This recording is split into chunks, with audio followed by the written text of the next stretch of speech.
estão em análise na Câmara algumas propostas que prevêem o uso dos recursos dos fundos eleitoral e partidário para o combate à Covid-19. Esses recursos são aqueles utilizados para as campanhas eleitorais dos municípios e são da ordem de 3 bilhões de reais. Nós vamos conversar aqui com uma das autoras desses projetos, a deputada Carla Zambelli, do PSL de São Paulo. Bem-vinda, deputada Carla. Obrigada, Regina, pela oportunidade, muito obrigada por estar trazendo esse assunto à tona, que é um assunto que os brasileiros têm bastante interesse, mas parece que a mídia não dá tanta importância a isso. Então, eu super agradeço a Câmara por estar falando sobre esse assunto. Eu queria que a senhora desse mais detalhes sobre o projeto, já que se esses recursos forem retirados agora, as eleições poderão ser adiadas, não é isso? Olha, não necessariamente. Na verdade, a gente tem dois fundos, a gente tem vários fundos, né? Existe o fundo eleitoral, que são 2 bilhões de reais, que foi aprovado no ano passado, ou ano retrasado, mais ou menos. Tem pouco tempo que esse recurso foi aumentado. Na verdade, existe esse recurso desde sempre, mas ele foi aumentado para 2 bilhões. E ele é um valor que é repassado para os partidos na época da eleição, para que os partidos utilizem da melhor forma. Também existe um outro fundo partidário que não tem a ver com eleição, é um dinheiro que os partidos ganham para se manter, tá? Então, ao invés de, por exemplo, cada pessoa que participa do partido, né, como uma empresa ou como uma ONG, arrecadar fundos com pessoas que, enfim, gostem desse partido, não. Esse partido, ele é mantido pelo esse fundo partidário que é um dinheiro público, um dinheiro do contribuinte. O único partido que hoje não usa esse fundo é o Partido Novo. Ele deixa esse fundo reservado.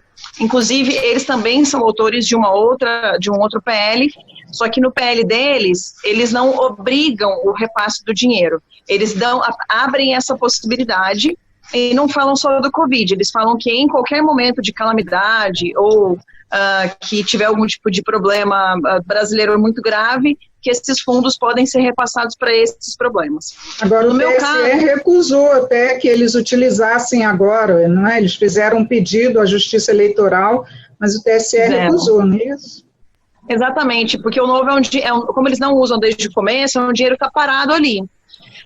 Se eles devolvessem esse dinheiro para o TSE, por exemplo, esse dinheiro seria redistribuído para os partidos.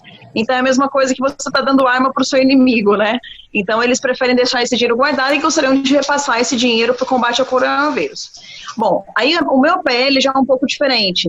Ele fala do fundo eleitoral e partidário, mas ele obriga a passagem, ou seja, os partidos não vão ter opção de passar esse dinheiro ou não, como esse outro PL. Tem também um PL do Sanderson, mas o dele trata só do fundo eleitoral e não do fundo partidário. Então a gente tem vários projetos. No caso do meu projeto, a gente tem mais de 20 coautores, pessoas de vários partidos aderiram. Existe uma mobilização de vários deputados para poder pegar esse dinheiro e passar para o combate ao coronavírus, porque são 927 milhões no caso do fundo partidário e 2 bilhões no caso do fundo eleitoral. E as eleições, o dinheiro para a eleição mesmo, Regina, que é aquele dinheiro para viabilizar as urnas, né, o custo da eleição em si, esse dinheiro está garantido, não é desse dinheiro que a gente está tirando. Então a gente não quer inviabilizar as eleições. A gente só quer que as eleições aconteçam, a campanha, aquela impressão de santinho, etc., sem o dinheiro do contribuinte, do uso público. Ou seja, cada pessoa arrecada o seu. Só para ficar bem esclarecido, o TSE teria já garantido os recursos para as eleições de outubro, mas os partidos, os candidatos é que não teriam os recursos para fazer a campanha, não é isso? Exatamente, ou seja, é mais ou menos o discurso que a gente vem usando e que eu fui eleita assim também. Por exemplo, eu fui eleita sem nenhum real de fundo eleitoral, eu recusei, o PSL queria me repassar 100 mil reais, e eu disse não, eu quero ir com os recursos que eu consegui, porque a gente tem doação de pessoa física ainda, e aí com esses recursos que eu consegui, eu fiz a minha campanha. O nosso presidente Jair Bolsonaro, a mesma coisa, ele não utilizou o fundo eleitoral, ele utilizou dinheiro, inclusive até sobrou dinheiro, ele tentou doar esse dinheiro para a Santa Casa e o TSE também não permitiu. Aí ele fez uma campanha de doação para a Santa Casa, onde ele foi operado em Minas Gerais e arrecadou bastante dinheiro para a Santa Casa. Então, assim, o fundo dessa proposta a gente começar a analisar a viabilidade de não usar recurso público para financiar candidatos.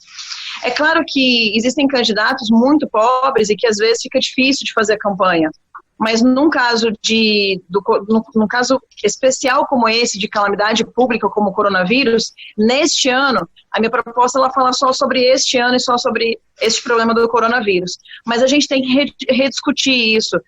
Deputados, candidatos que tenham dinheiro para fazer as suas eleições não deveriam ter dinheiro do contribuinte para isso, deveriam usar recurso próprio ou de terceiros. Agora, deputada, houve também uma tentativa de se incluir naquela PEC do orçamento de guerra essa destinação desses recursos, mas não foi aprovada. A senhora acha que esses projetos agora têm chance de serem aprovados? Olha, existe uma discussão dentro da Câmara, e é até interessante que as pessoas saibam que o presidente Rodrigo Maia, junto com aliados do presidente, não querem colocar essa pauta em votação, porque eles acham que um projeto como esse tem que vir do governo. Teria que ser um PLP enviado pelo governo e não um PL. Mas a gente continua insistindo na possibilidade de ser um PL, independente de onde vier, é um projeto de lei, e a gente acha que pode ser viabilizado, principalmente no estado de calamidade, que a gente já votou, né? O Brasil vive um estado de calamidade, de exceção, então a gente acha que é possível que o Rodrigo Maia se sensibilize, talvez com essas entrevistas como essa, né, elucidantes, e que a população saiba do que se trata, talvez a pressão pública leve o presidente da casa a colocar esses PLs em votação. E aí eu nem faço questão que seja o meu, pode ser o do Novo, pode ser o do Sanderson, até porque todos eles devem ser apensados um ao outro, mas o importante é a gente discutir a matéria. Inclusive, alguns argumentam que a retirada desses recursos enfraqueceria os municípios, né, inclusive os parlamentos dos municípios. Não corre esse risco de realmente vir a ser rejeitada por conta disso? Eu acho que não, porque assim, é uma eleição municipal que a eleição municipal é muito barata. Não é como uma eleição de um deputado, um presidente que precisa rodar o Brasil inteiro, precisa rodar o estado inteiro. Um vereador, ele precisa fazer uma pequena região, sabe? É sola de sapato e saliva mesmo. Então, assim, um vereador, um prefeito, ele não precisa viajar, não precisa de grandes estruturas para fazer uma eleição. E hoje, com o recurso da rede social, que a grande maioria dos brasileiros tem acesso, fica muito mais fácil fazer uma campanha. Eu fui eleita por rede social, não andei todos os municípios de São Paulo, fui votada em 610 municípios usando rede social. É claro que eu já tinha um histórico, mas assim, na cidade fica muito fácil. Você gira uma pessoa gosta de um candidato, ele faz um vídeo pelo WhatsApp, um vídeo roda a cidade inteira, é muito fácil fazer uma campanha eleitoral.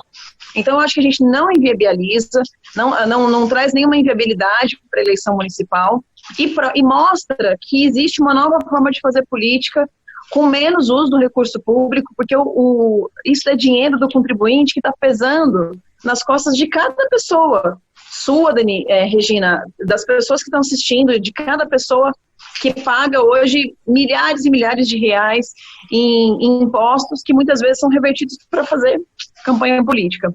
Só uma última pergunta, deputada. A senhora é favorável ou contrária ao adiamento das eleições, já que esse é um tema que também está sendo discutido no Congresso?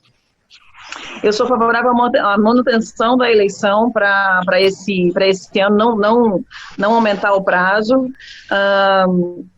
por vários motivos. Um deles é que a gente já está numa fase dessa doença, né, do coronavírus, numa fase de solução.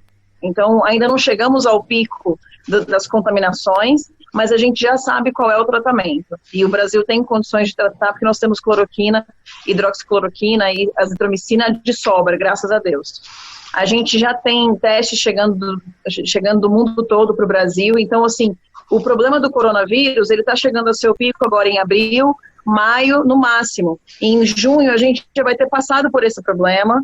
E se Deus quiser, a gente vai estar tudo vai estar funcionando perfeitamente em julho, que é quando começam as eleições. Então, não tem por que adiar a eleição. A gente precisa das eleições, a gente precisa renovar o poder.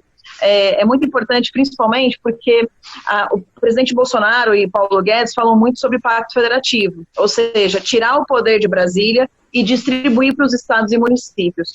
Mas quando a gente fala para as pessoas isso, eles falam assim, nossa, então vocês vão distribuir mais poder para esse prefeito que é corrupto, que rouba, etc. Está na hora de a gente ter uma renovação. Onde existe corrupção, é claro que não existe em todos os municípios, mas onde existe corrupção, a gente tem que colocar, tem que renovar vereadores e prefeitos, e acho que chegou o momento até para a gente mudar esse pacto federativo e distribuir o poder menos Brasília e mais Brasil. Deputada, muito obrigada por aceitar nosso convite, participar aqui e esclarecer para a gente esses pontos. Eu que agradeço, viu, Regina? Muito obrigada pelo convite, um grande abraço a você e a todos os espectadores. Obrigada pela sua audiência. Até mais.